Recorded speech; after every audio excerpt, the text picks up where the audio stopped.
Friends too.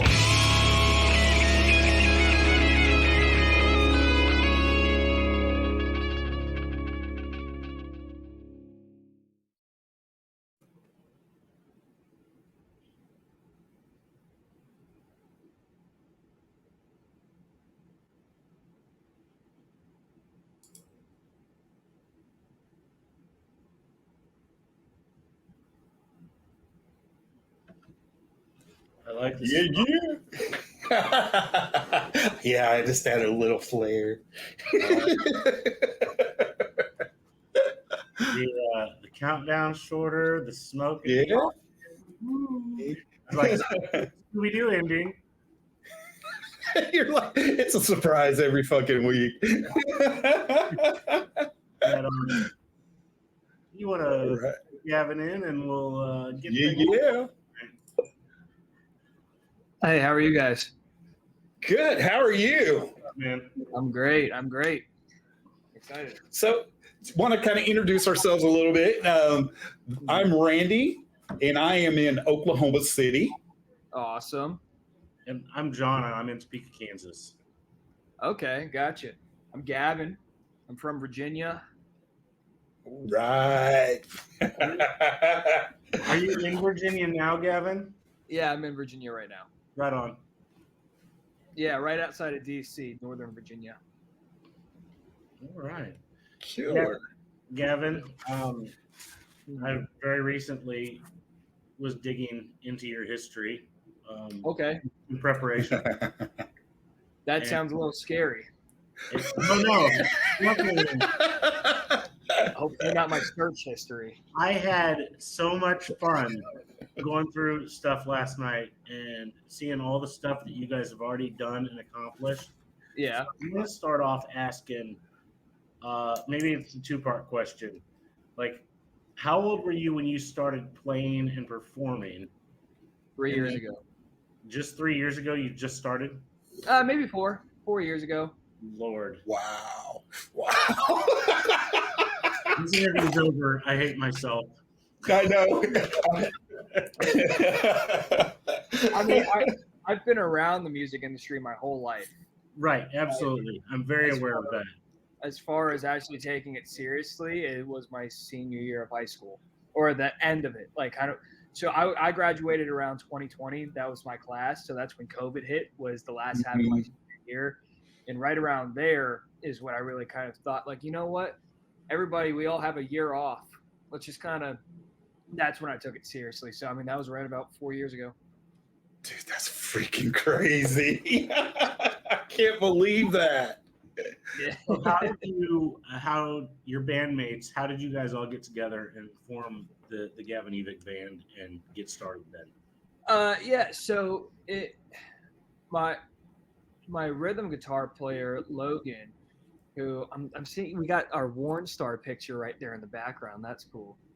I just noticed that. I can't even see the faces, but I know that's that. He's the one on the left, even if you can't see his face. But I've known him since high school. Yeah, there he is on the left. I've known him since high school, and we kind of started jamming. No. And my dad used to have this big warehouse, and that's where we would practice late at night, 3 a.m., 5 a.m. We would just for like 8 hours at a time. We wouldn't even sleep. We would just play and play and play, because this was right after COVID hit, and a lot of my friends, we didn't know what to do. Like a lot of my friends that were going to college, they all kind of took a gap year because the world just kind of shut down, and we took that time as an advantage to just go crazy and just learn how to be great musicians. And then, it came time I released favorite songs. That's a song that I wrote with my dad, which is our first song, and Logan was in the music video. That Logan is the guy I was talking about on the left. And we decided, everybody was saying you need to put a live band together, and that wasn't our band in that music video. That was there's a band called AMH, Adam and the Metal Hawks. That was their bass player and drummer. And we needed to put a live band together. So we started looking around, and we found my buddy Steve, who's down in Virginia Beach, which is kind of 3-4 hours from me. Found him on social media, and we knew he was a great drummer. And we brought him up and his friend Jacob, and we had a 4-piece band, and we played. And it was our first show was opening up for my dad's solo band, about 500 people in the audience. It went about as good as a first show could go. It wasn't amazing. It was actually fucking shitty. Shouldn't talk highly of it.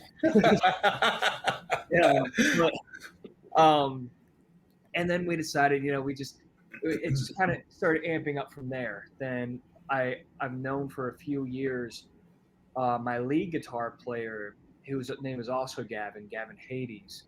He was this 15-year-old kid in Ocean City, Maryland, which is 4 hours from me.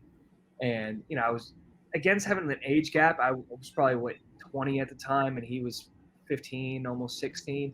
And I was against that at first, but I mean, he's just such a phenomenal player that I'm like, you know what? I don't want to be the guy that puts a local band together that has maybe 2 good members and maybe 2 or 3 just kind of okay members. I'm going to look at a radius of 4 hours. I don't give a fuck how far I got to drive to practice. I want to find the best people around me, no matter how fucking far they are, and put a band together that's not just 2 good members and 3 okay members, but 5 really good members. And I think I've done that. And so then it just kind of went from there. We've lost the member, gained the member, it's kind of there. But the main lineup has always been, me, Logan, Steven on the drums, and Gavin lead guitar. With you mentioning favorite songs, we do have a little clip of that we're going to throw out there so everybody can hear that. Oh, no. Yeah. Here it comes. I love it.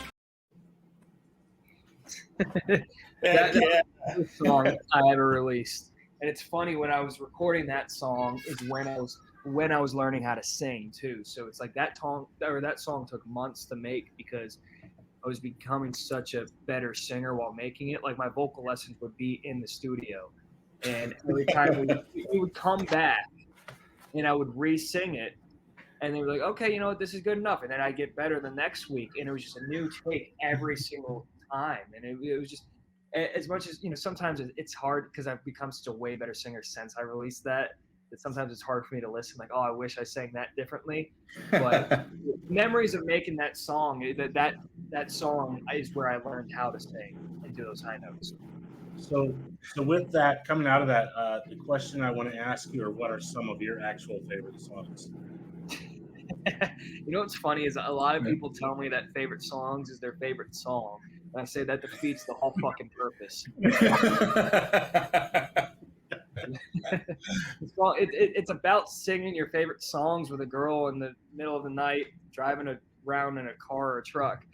My favorite songs. Oh, fuck. That's hard because it changes. It really Right, changes. I get that. I really do. I mean, at the time of writing that song, it was probably like "I Remember You" or something like that by Skid Row. But it's like now it's. I honestly, I don't know if I can name my favorite song. It depends on what every month it changes. It just depends on what phase I'm in. Sometimes I'll go through like a metal phase. Sometimes it'll be like a little country phase or something like that. Dude, that's so real. You know what I'm saying? Like today, like dude, 3 days ago, I was at a fucking metal festival. I was at Zach Wild Berserkers Fest, whatever. You had all these metal bands. You had fucking Pantera fucking in your face. And then today, I was listening to some Brooks and Dunn. You know, I'm all over the place. I love it. I love it. The perfect thing that you said was 18 in life, because I was going to ask you who you envisioned yourself as when you started in your industry here. Because when I was a kid and I thought I wanted to play music, I always wanted to be Sebastian Bach in my head because I thought he was the coolest person in the world. So yeah, I mean, vocally, Sebastian is fucking amazing. Yeah. I don't know if I would want to be Sebastian because you don't have to say anything. We got you. I mean, frontman wise, I like the Steven Tyler and even bias Brett Michaels. I mean, those I strive to be more frontman and as a person more like them. Especially as a person, the farther away I could get from Sebastian Bach as a person. Yeah, he is a very good front man. He puts on a really good show. He does. But Yeah, I mean, I've never met the guy, but a lot of people I know don't like the guy. Yeah. I can see that. Oz, we still love you. If you ever want to come on the show, we're here for you. I know, and I'm fucking this up for you guys. It's all good. It's all good. So, who inspired you to get started back in 2020? I mean, what were you listening to, and what made you go, "This is the shit I want to do"? Skid Row, man. Yeah, I mean, like I said, I've been around it my whole life, and the story is, you know, I was really getting into the music more. Like, I've been around it, but it's not that I've always listened to it my whole life. And my junior and senior year, I was really kind of getting into it and just loving it. In my senior year, I discovered Skid Row, and I was loving Skid Row. And every single year in January, my dad does an annual show with his old solo band Evick, and in his set, he does Youth Gone Wild. And I was really getting into Youth Gone Wild. I was fucking loving it. I was like, "Dad, are you going to do it tonight?" He's like, "Oh, yeah, of course." And I was looking at his set list, and in the middle of the night, he skipped it, right? and he took a small break, and I ran up to him like, "Dude, you fucking skipped Youth Gone Wild. What the fuck?" And he walked back up on stage, and he just kind of grabbed me and brought me up on stage with him. And I was like, "Okay, Gavin, you know, is calling me out for skipping Youth Gone Wild, and here we are. We're about to do it." And I was the worst singer in the fucking world. And he said, "Okay, we're going to sing Youth Gone Wild." And it was the most embarrassing thing on the fucking planet. And let me tell you, you know that, I mean, you guys know Youth Gone Wild, obviously, right? Oh, yeah. There's that part in the second verse was like, "Hey, man, some you ought to know, Park Avenue leads to Skid Row," you know? And I didn't know all the words to the verse, right? So, or the verses. So I wasn't really singing the verses. And I was just kind of, you know, pretending to sing. And then it came to that part, and I wasn't singing. My dad was singing the verse, and everybody dropped out. The band dropped out when that line came. And then all you could hear was the whole crowd scream, "Skid Row!" And that part fucking, like, it was a force of wind that just hit me in the fucking chest. And I was like, holy fuck. And we're all 500 of us in this room right now. And it doesn't matter what race, what gender, what political belief we have. Every single one of these people came together for rock and roll, and they all knew the word, and they just screamed, "Skid Row!" at that part. And that part really kind of made me want to, half of that was that part making me want to, you know, get into it. And that burst of adrenaline I got from that made me want to do it. And then the other half is how fucking terrible I was on stage. I need to learn how to sing. I need to learn how to sing to protect myself, so that never happens again. Yeah, that's kind of the spring. I was getting into the music. I wasn't really trying to take it professionally. It was around my senior year. It was like January of my senior year, right before COVID, when he did this. I'm like, well, that'd be really cool to do. And then COVID hit 2 months after, and I'm like, I got time to actually take this seriously. So that's how it kind of started. One thing when I was watching stuff last night, you guys really gave me an early Trickster vibe. Not necessarily like sound, but like on stage. I was like, yes, I love it. Yeah, you know it's funny. I'm gonna go see him tomorrow. I'm seeing the Trickster Boys tomorrow. Oh shit! Steve and PJ have been friends with my dad for as long as I can remember, and in recent years I've been on a couple bills with them, and I've grown friends with Steve and PJ, and they're playing at a venue an hour away from me tomorrow, so I might go up there. They're great. Yeah, I mean, you know what's funny is people say I look like PJ Farley. I do not agree. I don't think so. I have hair.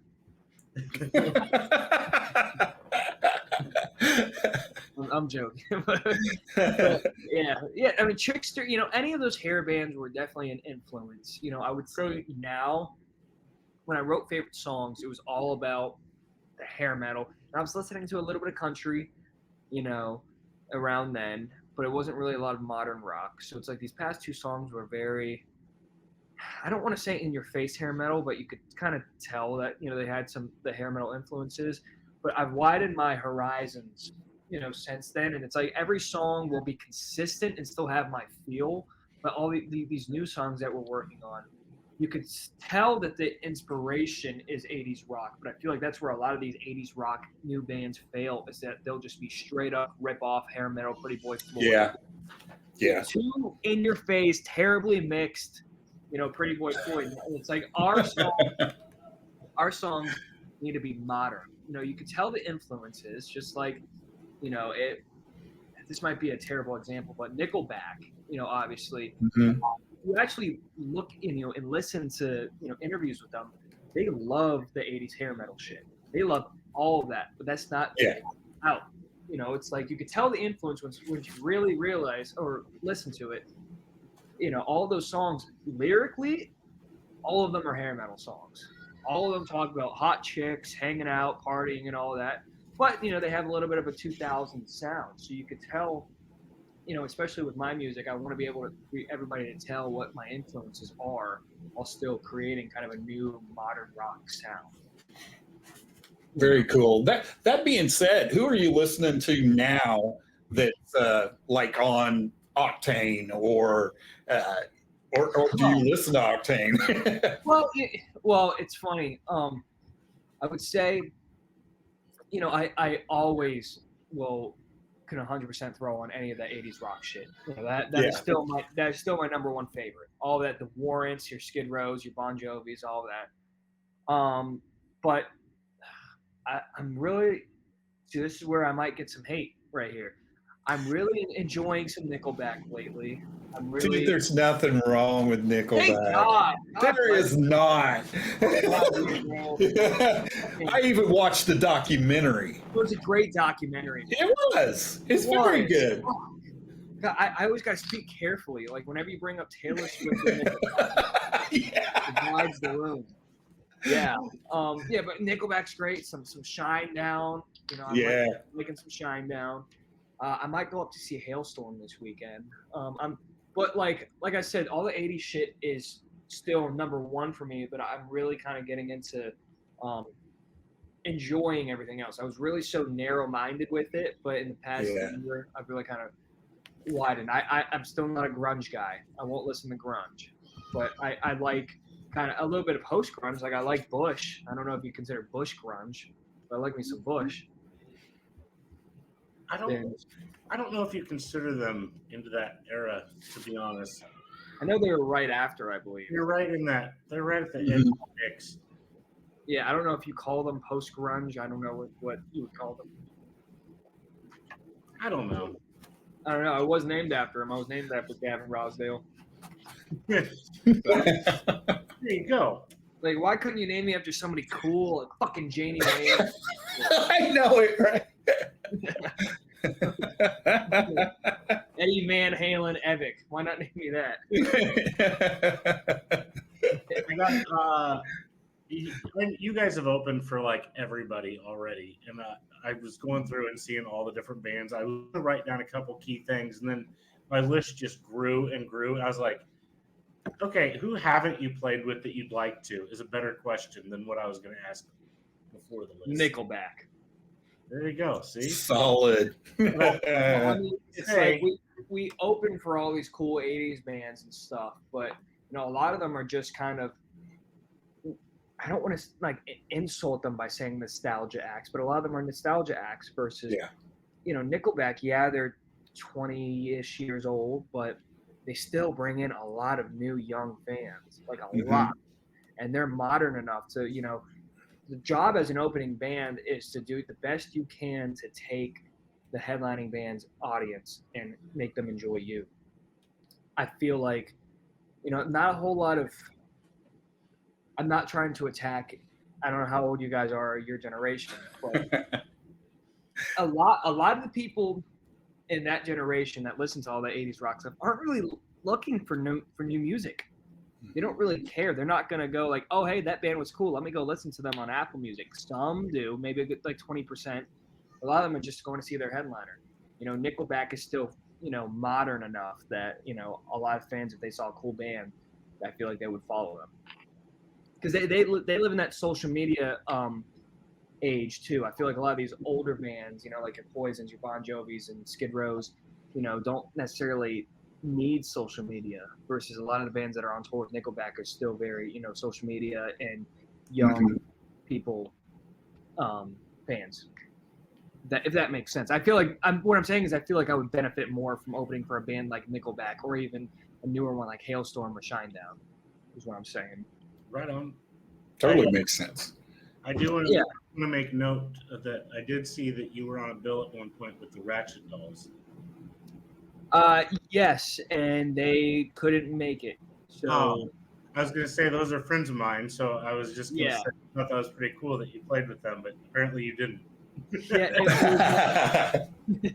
was at a venue called Vamped, Count Vamped, in Vegas. And it was the same time that all the airlines shut down, and they were stuck in Texas. They couldn't make it. So we have another co-host that's not with us tonight, but apparently he's watching because he left us a comment. /question for you. And it's, if you could make a dream band, who would be playing what? God, that's a great question. I love that question. Nobody's ever asked me that. And I would say Zakk Wylde on the guitar. I would say, on vocals, I either got to go with Sebastian Bach or Steven Tyler. I'd say Steven Tyler. So Zakk Wylde, Steven Tyler. I would say on drums, I'm actually going to say Dave Grohl. Okay. And then on bass, I'm going to say this because I don't mean to insult any bass players right here. A bass player doesn't have an enormous influence on a band. So it's like, I think, a bass player is half and half, like playing the bass and the rhythm and half vocals. Any bass player I have has to have really good background vocals. So I'm going to say Gene Simmons. I was going to say Michael Anthony with the Van Halen above your. I take it back. Delete it. Take that out, Michael Anthony. But I mean, sorry, John. I mean, can I make a bigger band? That's just. You heard what happened, right? With what?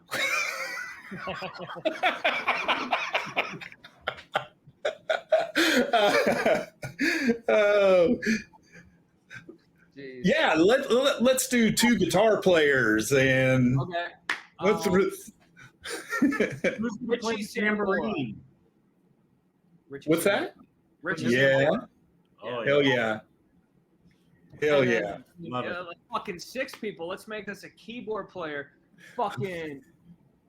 Man, I want to say David Bryan from Bon Jovi, but He's amazing. He's amazing. He is amazing.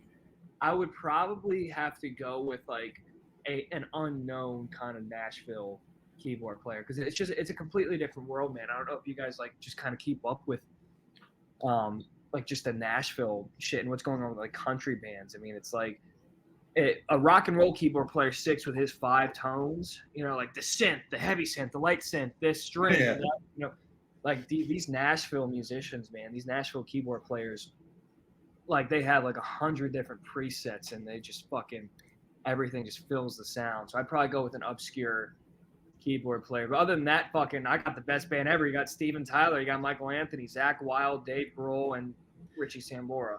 Come on. Oh shit, yeah. Beat that. I mean, and you do have an original member of Gene Simmons, but you booted him, so you know.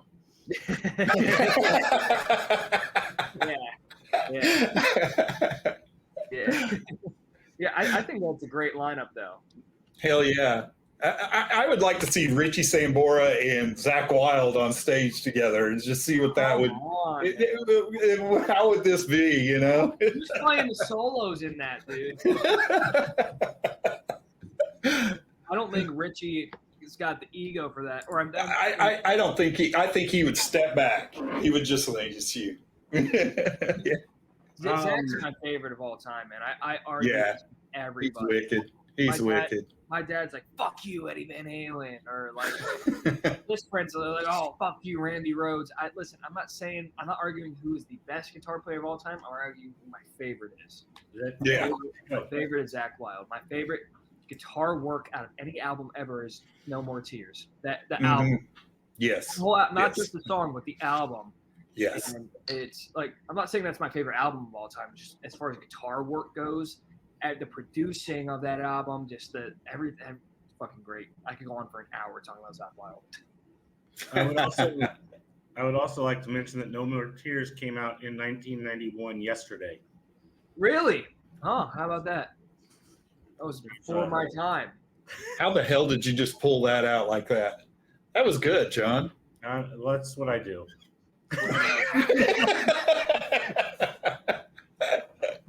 Oh my goodness. That sucks. I had a question in my head, and I got to look back at my notes and see what I did, because that totally threw my whole thing. Okay, you played the whiskey. Yes. Mm-hmm. Like, how was that feeling for you to play that stage? Strange. Anybody that's ever played the whiskey knows that, you know, I didn't realize, like, you know, we're friends with Faster Pussycat, so we got, you know, put on. I thought we were direct support to Faster, but then I didn't realize that the whiskey puts on 9 bands at their shows. Every show they have 9 openers, and because we've never played there before, they put us a little earlier on the set, not first, but you know, like second or third. Mm-hmm. And with 9 bands on the bill, they get you in and out, you know, 25, 30-minute set, and it is no sound check, not even a line check. You get up, play, get down, fucking, it was the weirdest experience of my life. It was cool. I mean, as far as, you know, legacy goes, I mean, seeing, you know, looking at the walls and seeing this person's signature, seeing this person's photo, you know, fucking this or that, you know, Motley Crue's playing there in like a month or something. It was amazing. It felt like a lot of you know, the work that's been done the past year or two has been kind of leading up to that point. But again, it was such a big lead up to it. Like, oh my God, we're about to play the whiskey. To, all right, kid, get on stage. All right, get the fuck off stage. Like, just 20 minutes. that experience was really, really weird. But you're not special. Get off. Dude, they have probably 4 shows a week and like 9 bands at each one of their shows for the past 60 years. Crazy. Nobody is somebody there. Exactly. You know, and then, you know, eating at the Rainbow right after was really good. Mm-hmm. You know, doing the whole experience. Almost went to the Body Shop. Didn't go.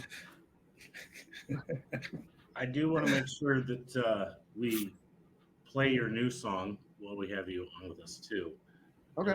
Randy has Young, Wild, and Free ready to kick out a little clip. Here we go. Now we got everything that we need. A full tank of gas, you're hitting top speed.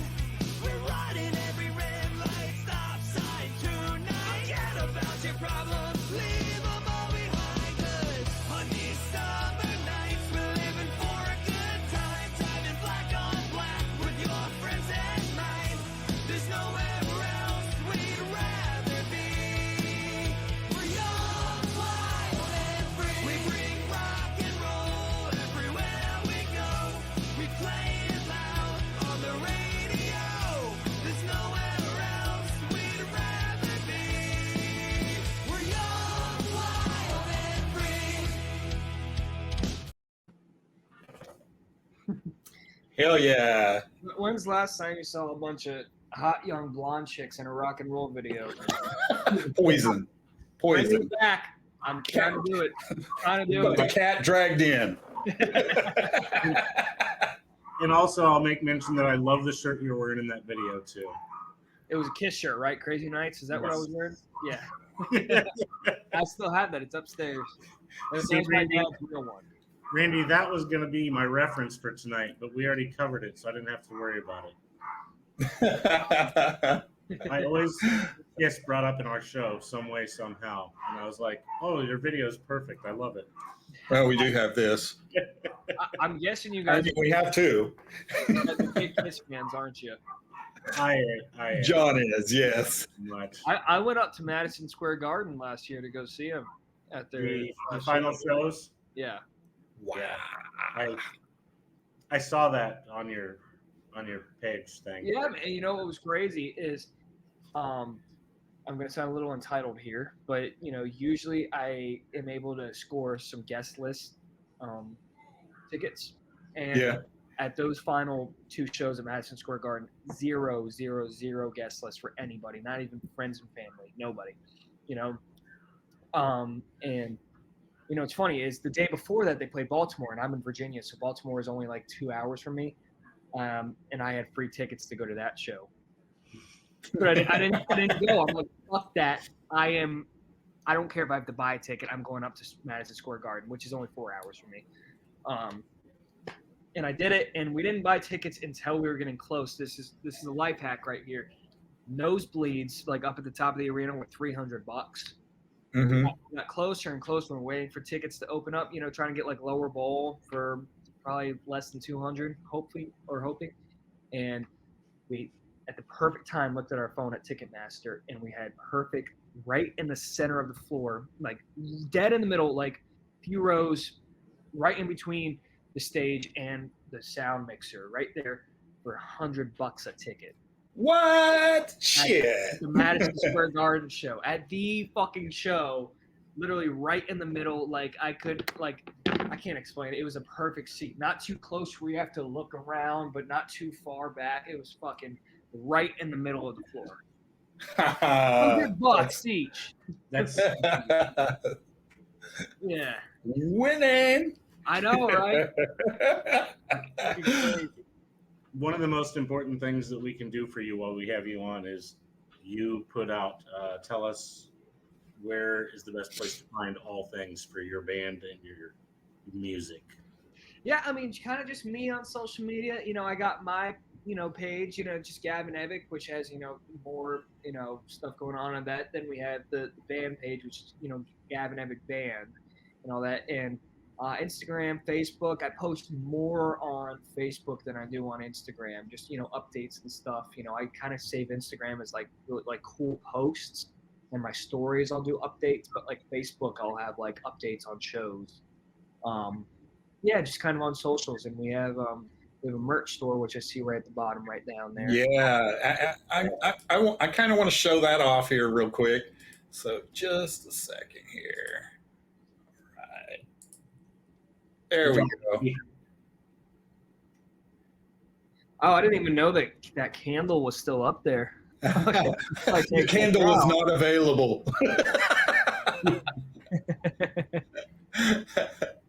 Yeah, Really cool. just a simple little merch store. Yeah, so check it out down there on the bottom there. Go check out the merch. Get yourself a shirt. Yeah, I've had this shirt that I custom made about 2-3 years ago that I wear to a lot of shows. That everybody's like, it's the best shirt I've ever fucking seen, and I'm about to put it in my merch store. It's a silhouette of a naked lady lying down, and it says Cougar Candy because that's me. It's my nickname. I got that idea. I got that idea when I'd go to these shows and all the fucking milfs and all these. Yeah. All, used to Look at his hair. Oh, Oh. my dad thinks it's the dumbest idea in the fucking world to put.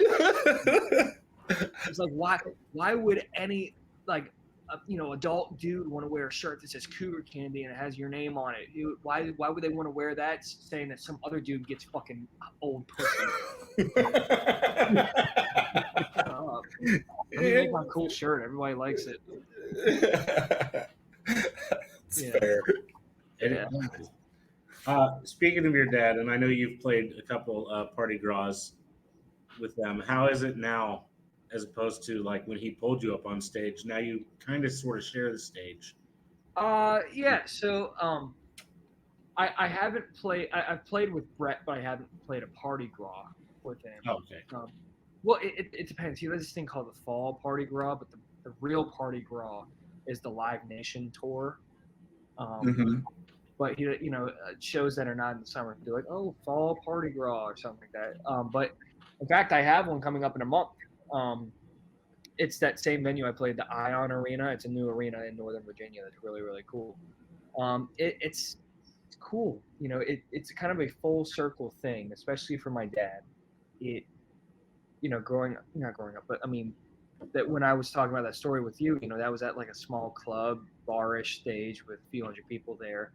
And then I was singing Youth Gone Wild. And then the very last song I did at that arena last year with Brett was Youth Gone Wild. And my dad was there. And it was a full circle thing. Really cool. I started, my career with Youth Gone Wild, and I ended that set on the biggest show I'd ever done with Youth Gone Wild. So it's different, and a lot of things have changed, but at the end of the day, it's the same because it's just a love for that song and a love for music. So not a whole lot has changed. If that answers the question. I don't know if that directly answered, but yeah, that just gave me goosebumps. I loved it.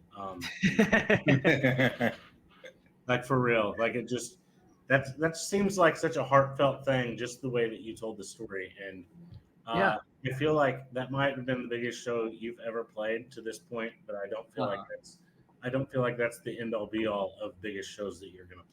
No. I mean, in fact, I'm doing the exact same show in 3 weeks. So, and I will say that we've been doing lots of one-offs and stuff like that. Just no tours or anything. Booking like route dates if we have a real date around it. But I think that this upcoming summer we're trying really hard to kind of get on an opening slot for a tour, and that's what we're going to do. I don't think Brett's not touring next year, so that's not going to happen. We'll see what happens in 2 years if I could get on that Poison tour. That's in 2026. But we'll see. I know we're trying to do some shows with Wolfgang Van Halen and Dirty Honey. Oh, cool. That'll be cool. Yeah. I don't know if I'm supposed to say this or not, but when you play with those bands, because they're newer bands, when you want to open for them, they want a certain amount of followers. So it gets a little difficult. They want like 50,000 or something like that. Right on. Makes sense. We're learning things too. I didn't know those things. I hate it. No, I didn't. I'm such an anti-social media guy. I hate it. If I could, play music for the rest of my life and just fly home and fucking live in a log cabin and somewhere by a lake, that would be me. And all I need is my fucking smoker, a fucking grill. Like I'm into fucking all that shit. I could entertain myself. Randy, I will tell you that I've made it through my list of all my notes that I took. Not bad. Not bad, John. You know that I finally got through it all. I was double checking. problem I have. I usually just give long answers, and people are like, okay, well, we have 5 more questions, and we have 2 more minutes left. I'm glad you got your questions. No, That's all right. That's okay, man. Our job way easier to do this because sometimes we get somebody on that will ask them a question. They're like, "Yeah, yellow." Yeah, well, Yeah. Yeah. man. Not that I was ever awkward, but I'm definitely way more talkative than I am now because I've learned that kind of, not that I'm big or famous or anything, but definitely in the public eye. I talk to a lot of people that don't know how to drive a conversation, and I need to drive it. Sometimes I'll do interviews where they'll ask really, really simple questions, but I need to fill out an hour-long time slot, and I'll bounce it back to them, and it's like, Oh, that's terrible. That is terrible. It's like I basically have to become the interviewer. I've learned in the past 2 years how to, the communication skills I've gained from this job are more than any other skill that I've learned from this job. It's learning how to communicate more and just talking my ass off. That happened to us once where they became the interviewer because D. Snyder took over our interview. D. Snyder. Yeah, absolutely. I saw him last week. What a guy. Yeah, he's a mess, dude. Crazy motherfucker. So there's a side note that is kind of related to the world that you live in. Ricky Rocket has a new project coming out called the Rocket Mafia. Any insight? Have you heard anything? Skip. All right, just checking. Had to try. Isn't it with Brandon Gibbs and whoever? I'm sure they're buddies. So yeah, that makes sense. I don't know if you've been keeping up, in that world the past 2 weeks. My dad's been under a lot of fucking heat for all that shit, so I don't know how much I could open my mouth about. And yeah, we don't want you to. No. Well, I'll say this. What sucks, and I really got to be careful here, really careful, but I think I want to say it, is not a whole lot of people really kind of see all the behind the scenes. Everybody's like, oh, Bret Michaels band versus Poison. You either have to love or hate, one or the other. Mm-hmm. And, my dad and Cece are great friends. They're not against each other. Him and Bobby get along. I don't think Ricky likes the whole idea of the Bret Michaels band, but I'll say this: at M3 Rock Festival, Pretty Boy Floyd was playing, and they were at the very beginning of the festival, and Bret was headlining. And on stage, Ricky, what's Steve Summers? Is that his name? Yeah. Steve Summers said something talking shit. Everybody thought he said Ricky Rocket, and he was like, "Oh, Ricky Rocket, what a fucking poser, this and that." On stage at M3 Rock Festival, turns out he was talking about Ricky Rackman. But everybody was texting my dad saying, "Hey, this motherfucker is talking shit about Ricky Rocket." And an hour before that, Steve went up to Bret and was like, "Hey, man, I love you. I love Poison. You guys are so great." Then an hour later, supposedly he's talking all this mad shit about Ricky Rocket. It erupted backstage at M3, and my dad stormed and kicked down the door in his fucking dressing room and got up in his fucking face. "You will never, ever talk that way about fucking Ricky Rocket." And, it was right there. We were all there. It was a fucking fist fight about to fucking happen.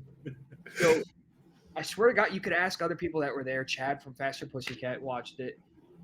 Everybody always puts the Bret Michaels band and Poison against each other, but my dad was, right there, ready to go to fucking war for a guy that always talks shit about him, Ricky Rocket. So it's just I hate the war that's between the two. They're so different. I don't know if you've seen both shows. Poison is still very hair metal versus Bret Michaels band. They play Poison songs, but it's like a southern rock Aerosmith version. Yeah.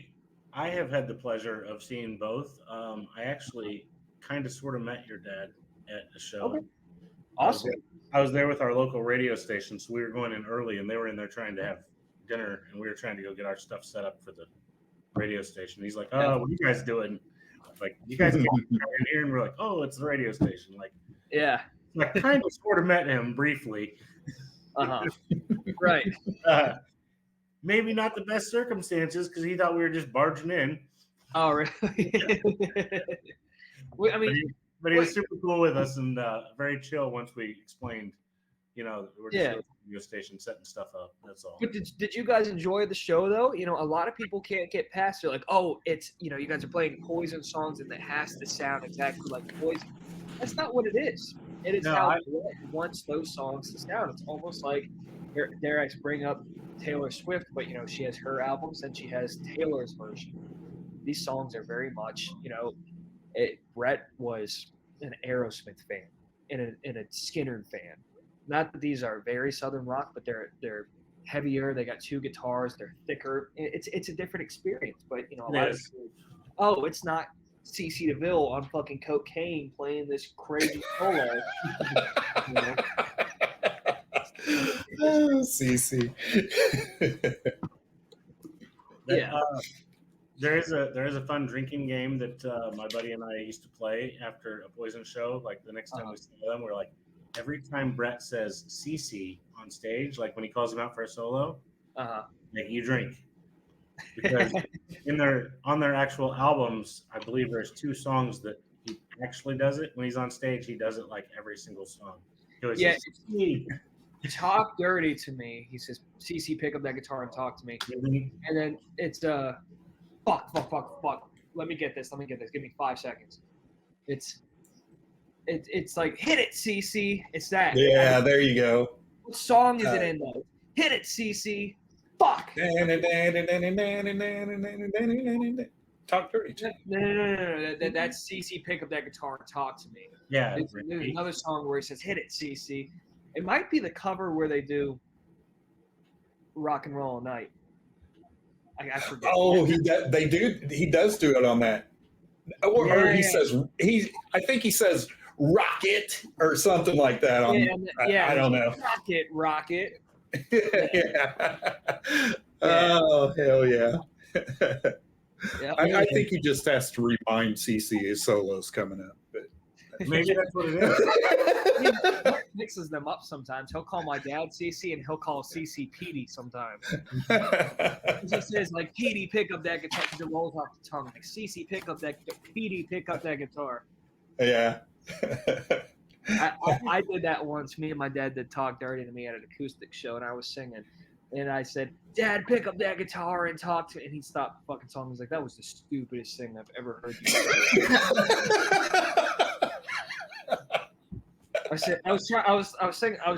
It came to my head. I'm like, okay, this might be cool. Dad, pick up that guitar and talk. And everybody just stared at me. It was like the dumbest thing. It was the most embarrassing. That's funny. Movies on stories. Yeah. Mm-hmm. He made it all the way through. We didn't even talk about Zebra or Night Ranger or Zebra. Yeah. Tell me what you want. We could talk about Zebra. So you just did 2 shows with Zebra, correct? Yes. Okay, yeah. One in Leesburg, Virginia, and Irwin, Pennsylvania. How did that go? Well, Leesburg, Virginia, was at a venue called the Tally Ho Theater, and I've played there several times. And now that my band is growing, we actually had our first ever headline show at this venue, and I've seen Wasp there, Firehouse. I've seen big bands there. It holds about 700 people, and we were like, you know what, we got enough of a following to headline the Tally Ho. So we did it in August 9th. We headlined the Tally Ho. It was fucking amazing. Hell yeah. We brought in like big ramps, like Poison style on the stage. Nobody's ever done that at the Tally Ho.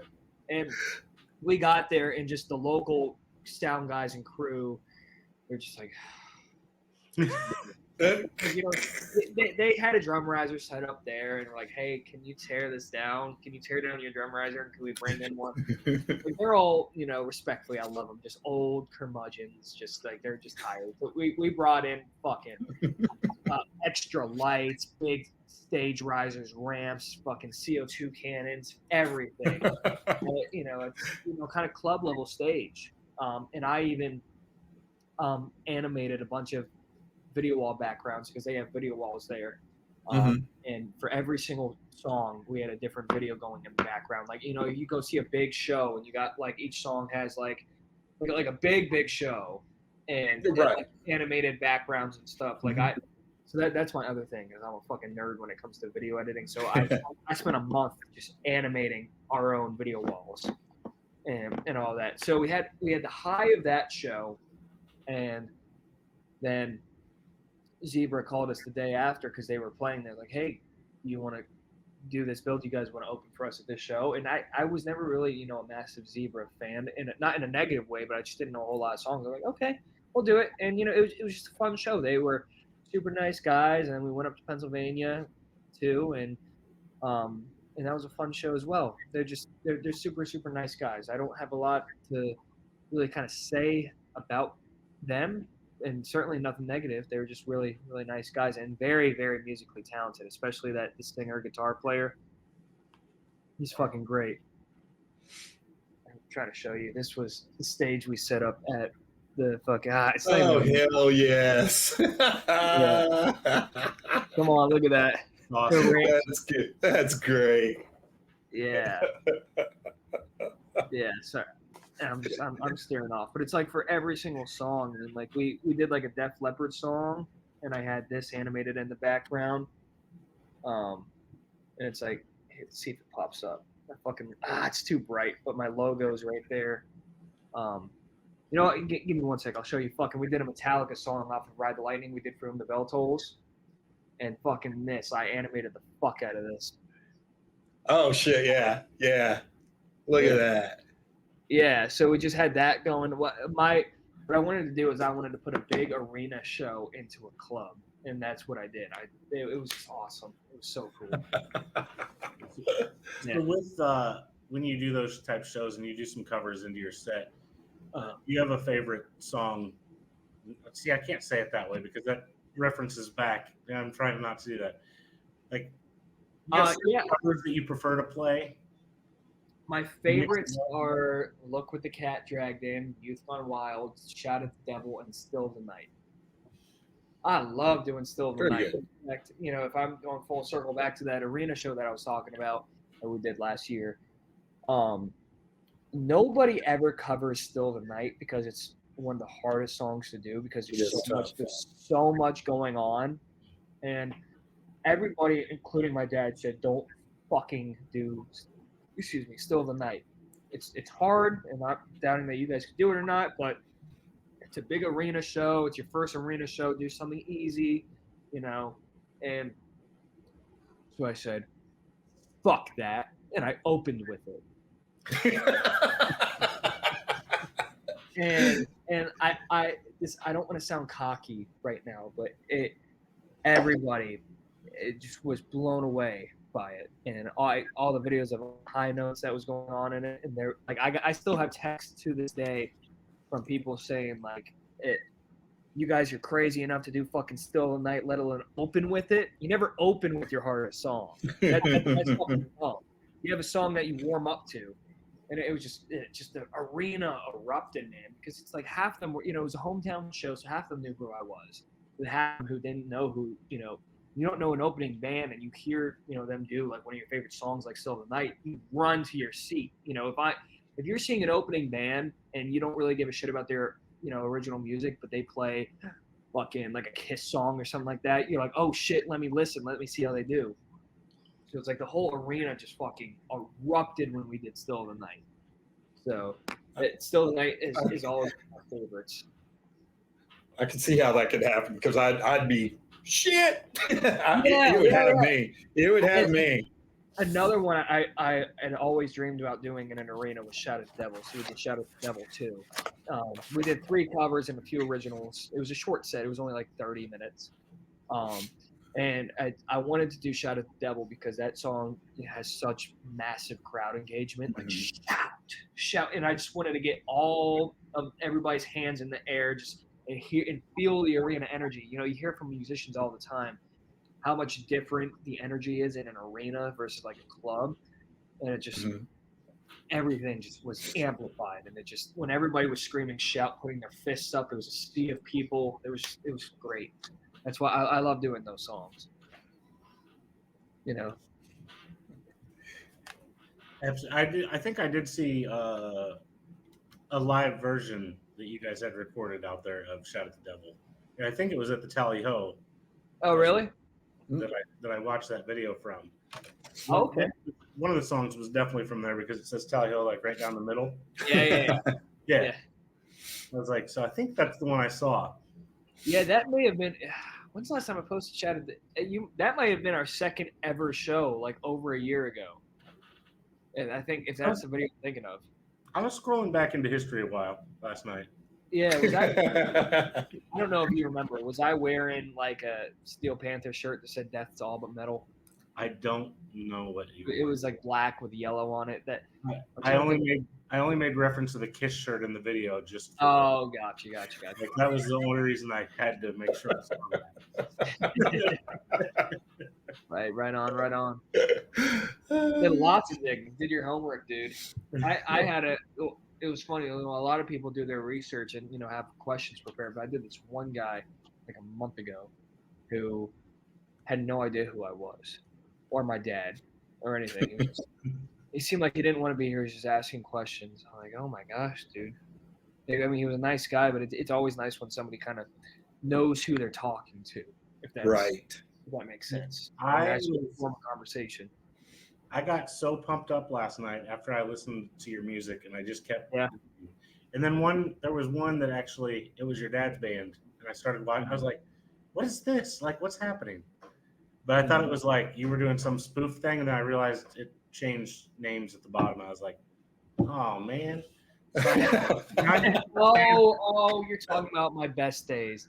My yes, best days. Yeah. I was playing the younger version of him in the 80s, and my friend Logan was playing the younger version of Chuck, the drummer, back in the 80s. That's exactly what it was. That I was like, "What's happening right now?" And I was like, "Oh wait, he's actually band, but he's in here." And we filmed that the same day. The main part of his music video on stage, where it was him, was actually filmed the exact same day and exact same place as the Favorite Songs video. If you noticed that. Oh, cool. Yeah, it was up in New York. It was a sound stage up in there. It was a better price just to split the day in two. It's expensive. Yeah.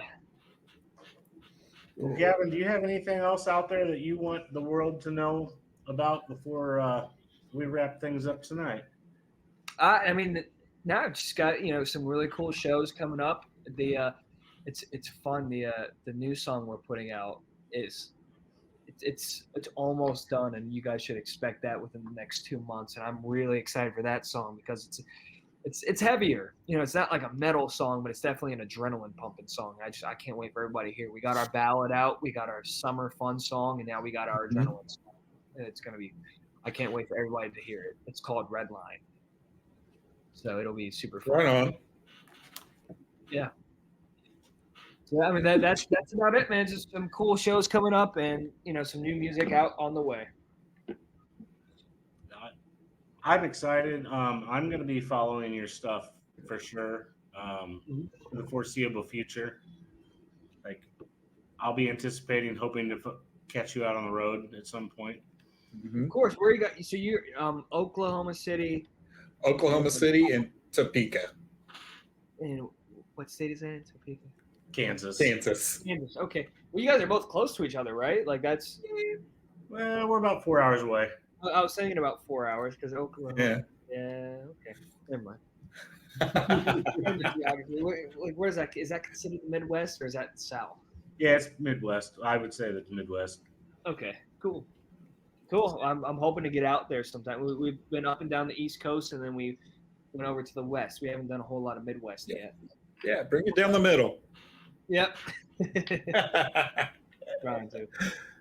Randy, do you want to play that outro? All righty. Gavin, here we go. Thank you so much for joining us. You have been Thank you guys for having me. Amazing. It was great. Love it. Have a good one. Thank you. You guys too.